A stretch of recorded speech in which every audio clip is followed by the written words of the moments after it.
Hello my dear students and welcome to dream classes. अगर आप इस बार पारामेडिकल पॉलिटेक्निक पारामेडिकल डेंटल और आईटीआई का एंट्रांस एग्ज़ाम देने वाले हैं तो हम आपके लिए टॉप मोस्ट पीवीआई साइंस के इम्पॉर्टेंट क्वेश्चन लेकर आए हैं। ये प्रीवियस ईयर्स क्वेश्चन है, पिछले साल पूछा गया है प्रीवियस ईयर्स क्वेश्चन और बहुत ही इंपॉर्टेंट है और बहुत ही बेहतरीन ढंग से यहाँ पे हम आपको इसका टेस्ट लेंगे और आपको चीज़ों को समझाएंगे। ठीक है, तो चलिए शुरुआत करते हैं। जैसा कि पहला क्वेश्चन आपके स्क्रीन बोर्ड पे पूछा गया है कि एक ओम जो है वो कितने के बराबर होता है।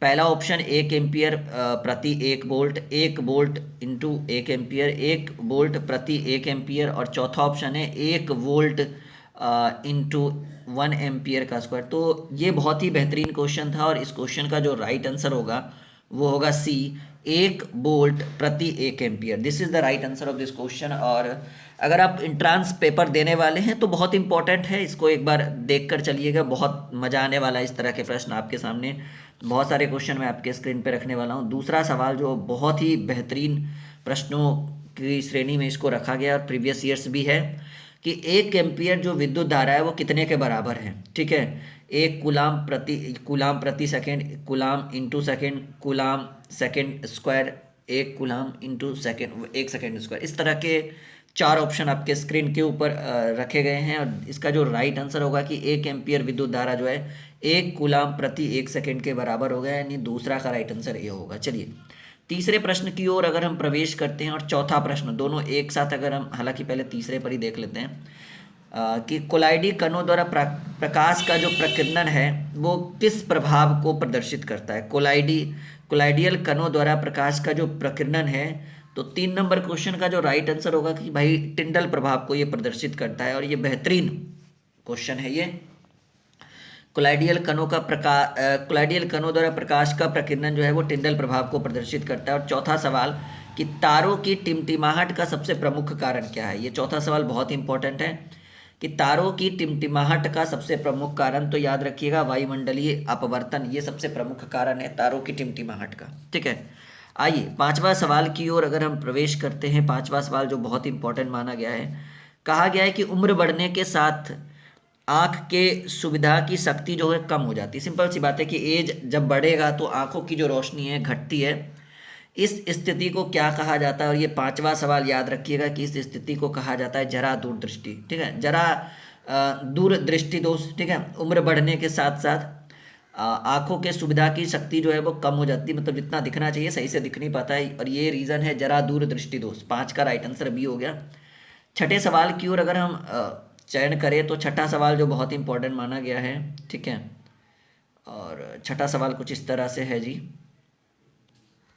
कि आंख के लेंस की फोकस दूरी को समायोजित करने विभिन्न दूरी की वस्तुओं पर मानव आंख केंद्रित कर सकती है। इसे क्या कहते हैं। बहुत बेहतरीन सवाल कि आंख के लेंस की जो फोकस दूरी है इसको समायोजित करके विभिन्न दूरी की वस्तुओं पर मानव आंख जो है वो केंद्रित कर सकती है, इसे क्या कहते हैं। और ये छठा सवाल बहुत ही इंपॉर्टेंट क्वेश्चन है। इस चीज को कहा जाता है सुविधा। क्या कहा जाता है, शुभदा। एक जरा दृष्टि दोष, निकट दृष्टि दोष, दीर्घ दृष्टि दोष, लेकिन इन चारों में से कोई आंसर नहीं होगा। B is the right answer of this question, 6 का बी। चलिए आंखों का जो नेत्र पटल होता है जिसको सॉरी नेत्र पटल ही हम कहेंगे, ज़्यादा बढ़िया है ये वर्ड, कुछ पढ़ने में भी बच्चों को समझ में नहीं आएगा। तो आंखों का जो नेत्र पटल है वो कैसा है, प्रकाश का संवेदन पटल है, लेंस है, वस्तु है या छिद्र है। तो याद रखिएगा कि आंखों का नेत्र पटल जो है वो प्रकाश का संवेदन पटल होता है। ठीक है, इस चीज़ को याद रखिएगा। 7 का right answer A is the right answer of this question. आठवां सवाल जो आपके स्क्रीन बोर्ड के ऊपर बिल्कुल आ चुका है और पूछा गया है प्रश्न कि एक गोलाकार लेंस की वृत्ताकार रूपरेखा के प्रभावी व्यास को क्या कहते हैं। बेहतरीन सवाल। एक गोलाकार लेंस की वृत्ताकार रूपरेखा के प्रभावी व्यास को क्या कहते हैं, क्वेश्चन नंबर 8। और इसका राइट आंसर जो होगा वो छिद्र होगा। क्या कहते हैं बच्चा, छिद्र। एक गोलाकार लेंस की वृत्ताकार रूपरेखा के प्रभावी व्यास को छिद्र कहा जाता है। 8 का राइट आंसर है। 9वें प्रश्न की ओर अगर हम रुक करें तो 9वां प्रश्न कि निम्नलिखित में से किसका अपवर्तनांक सबसे अधिक होता है। तो सबको पता है, ये पूछने की बात नहीं है कि सर हीरा का अपवर्तनांक सबसे अधिक होता है, और ये प्रश्न बहुत ही नॉर्मल था इसलिए इसके ऊपर ज़्यादा टाइम वेस्ट नहीं किया गया। 10वें प्रश्न की ओर अगर रुक करें कि दिए गए माध्यम युग्म के लिए आपतन कोण की जया से अपवर्तन कोण की जया का अनुपात स्थिर होता है।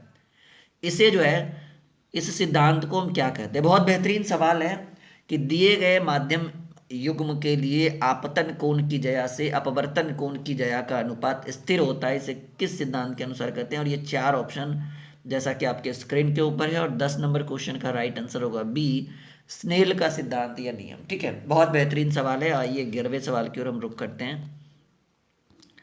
11वां सवाल जो बहुत बढ़िया माना गया है, सवाल पूछा गया है आपसे कि जब एक वस्तु को अनंतता में रखा जाता है, इनफाइनाइट में, अनंत में, ठीक है, तो उत्तल दर्पण द्वारा निर्मित प्रतिबिंब का आकार कैसा होगा? याद रखिएगा कि जब हम किसी वस्तु को कहाँ रखेंगे?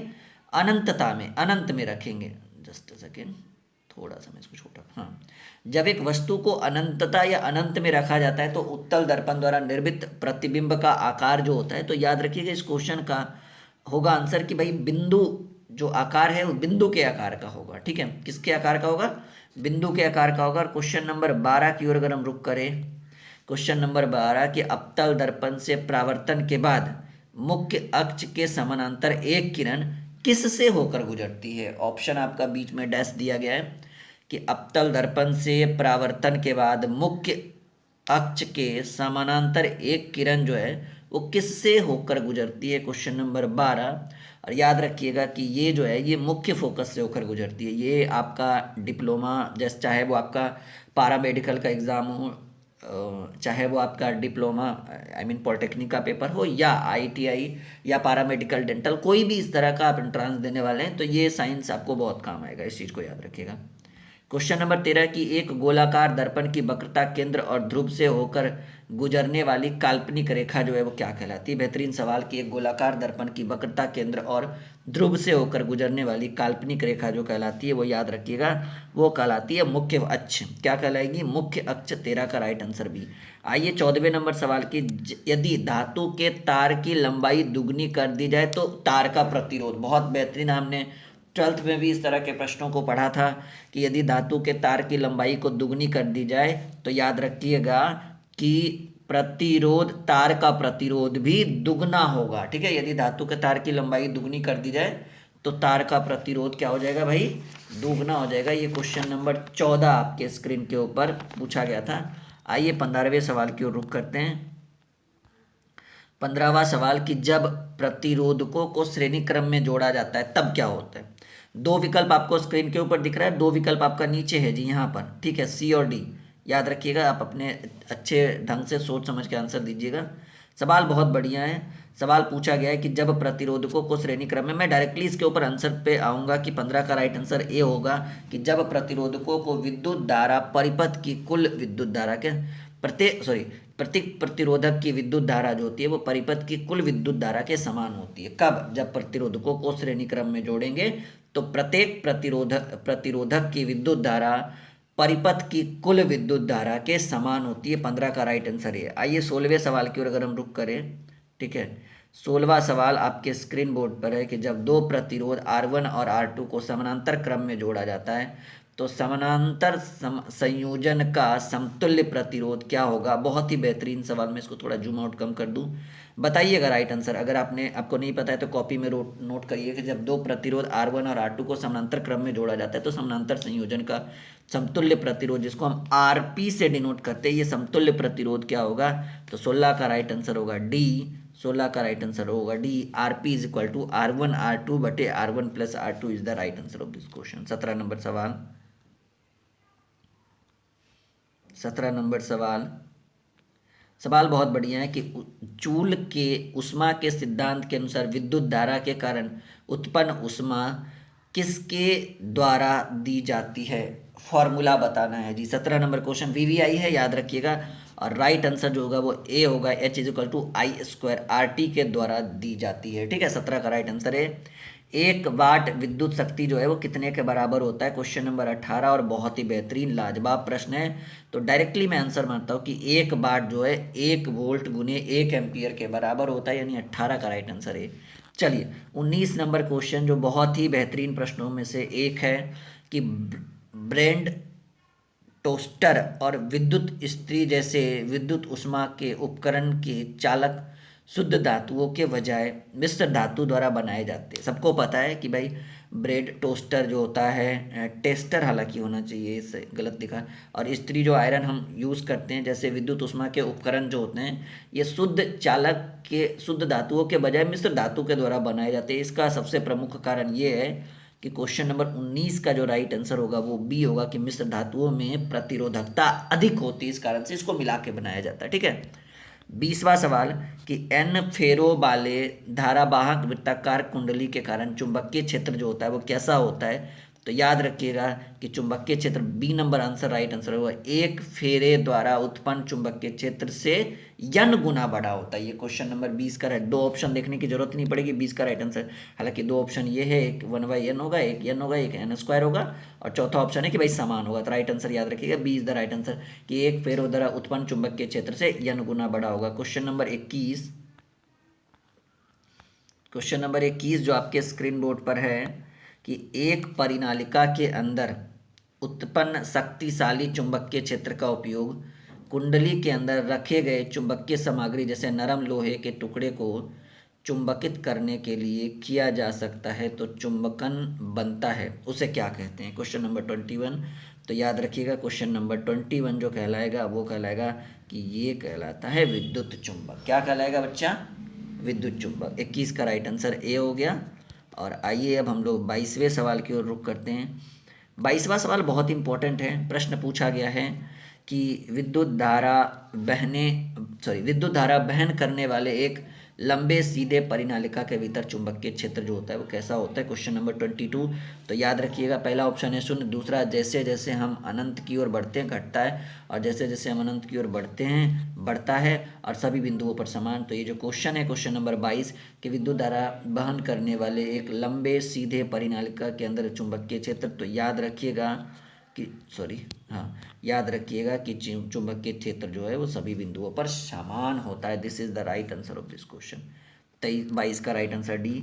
23 नंबर क्वेश्चन कि वह उपकरण जो किसी परिपथ में विद्युत धारा की उपस्थिति का पता लगा सकता है क्या कहलाएगा। क्वेश्चन नंबर 23, वह उपकरण जो किसी परिपथ में विद्युत धारा की उपस्थिति का पता लगा सकता है, याद रखिएगा राइट आंसर जो होगा वो बी होगा, गैल्वेनोमीटर। वह उपकरण जो किसी परिपथ में विद्युत धारा की उपस्थिति का पता लगा सकता है, गैल्वेनोमीटर। तांबे की तार की एक आयताकार कुंडली एक चुंबकीय क्षेत्र में घुमाई जा रही है। प्रेरित विद्युत धारा की दिशा प्रत्येक कितने घूर्णन में परिवर्तन होता है। ये क्वेश्चन नंबर 24, और याद रखिएगा इसका राइट आंसर है कि आधे घूर्णन में ये परिवर्तित होता है। 24 का राइट आंसर सी हो गया। आइए 25वें सवाल की ओर हम रुख करते हैं। 25वां सवाल, चुंबकीय क्षेत्र रेखाओं को एक दूसरे के समीप दिखाया जाता है। जहाँ चुंबकीय क्षेत्र जो होता है वो कैसा होता है भाई, तो याद रखिएगा चुंबकीय क्षेत्र जो होता है वो प्रबल होता है। 25 का राइट आंसर है। 26 नंबर क्वेश्चन कि घरों में एसी आपूर्ति के लिए 220 वोल्ट और 50 हर्ट्ज की आपूर्ति जो है, तो उसमें पूछा गया है कि आपूर्ति के तारों में से एक लाल इंसुलेशन के साथ है, जिसे क्या कहा जाता है। ये थोड़ा सा कंफ्यूजन क्वेश्चन है कि घरों में एसी आपूर्ति 220 वोल्ट और 50 हर्ट्ज की है, आपूर्ति के तारों में जो वायर होता है उसमें एक लाल इंसुलेशन, अच्छा वो आपका जो कमरे में दिया जाता है ना जी, उसको क्या बोलते हैं, फ्यूज, हाँ, जो रेड कलर का बढ़ते रहता है के साथ है, जिसे कहा जाता है, क्या कहा जाता है, तो ये आपको याद होना चाहिए, ये कहा जाता है विद्युतमय तार। ठीक है, ये क्या कहलाता है, विद्युतमय तार। 26 का राइट आंसर है। 27 नंबर क्वेश्चन, विद्युत चुंबकीय प्रेरण की घटना में डायरेक्टली टिक लगाता हूँ कि सर 27 का राइट आंसर जो होता है विद्युत चुंबकीय प्रेरण की घटना, राइट आंसर कि भाई एक चुंबक और कुंडली के बीच सापेक्ष गति के कारण कुंडली में प्रेरित विद्युत धारा उत्पन्न होती है। 27 का राइट आंसर सी। 28 नंबर विद्युत धारा, 28 नंबर बहुत इंपॉर्टेंट क्वेश्चन है कि विद्युत धारा के उत्पादन के लिए उपयोग किए जाने वाले उपकरण को क्या कहते हैं। तो उपयोग किए जाने वाले उत्पादन सबको पता है कि जनरेटर द्वारा विद्युत धारा को उत्पन्न किया जा सकता है। 28 का ये। 29 नंबर क्वेश्चन, विद्युत धारा की दिशा ली जाती है, सबको पता है कि विद्युत धारा की दिशा जो है वो इलेक्ट्रॉन के प्रवाह की दिशा के विपरीत ली जाती है। और आज का आखिरी क्वेश्चन, अच्छा अगर आपको पॉलिटेक्निक, डिप्लोमा, पारा मेडिकल, ITI का क्लास करना है तो वीडियो के डिस्क्रिप्शन में लिंक है, आप वहाँ से हमारे ऐप को इंस्टॉल करके टारगेट बैच ज्वाइन कर सकते हैं, जिसकी फीस 6 महीने की फीस मात्र 499 रखी गई है। पूरी तैयारी पॉलिटेक्निक, पारामेडिकल और सब पूरा हो जाएगा जी। 30 नंबर क्वेश्चन कि प्रतिरोध R के तार का टुकड़ा 5 समान भागों में काटा जाता है। इन भागों को फिर समानांतर में जोड़ा जाता है। यदि इन संयोजन का समतुल्य प्रतिरोध R है तो R बाई R का अनुपात क्या होगा? तो क्वेश्चन नंबर 30 और राइट आंसर याद रखिएगा कि जब इसको इस कंडीशन में जोड़ेंगे तो R बाई R डैश की जो वैल्यू हो जाएगी वो 30 का राइट आंसर हो जाएगा। D is the right answer of this question, यानी 25 क्या हो गया जी? 25 is the right answer of this question. I hope कि ये वीडियो अच्छा लगा होगा आपको। एक बार कमेंट बॉक्स में कमेंट डाल दीजिएगा जो बच्चा इस बार तैयारी कर रहा है, पॉलिटेक्निक, पारा मेडिकल, IITI, पारा मेडिकल, डेंटल, 10th 12th कोई भी हो, आप एक बार करिएगा। हर तरह की सहायता आपको यहाँ से प्रदान की जाएगी। वीडियो के डिस्क्रिप्शन में हमारा ऐप है जो आप जरूर इंस्टॉल करिएगा, हमें पूरा पूरा उम्मीद है। ओके।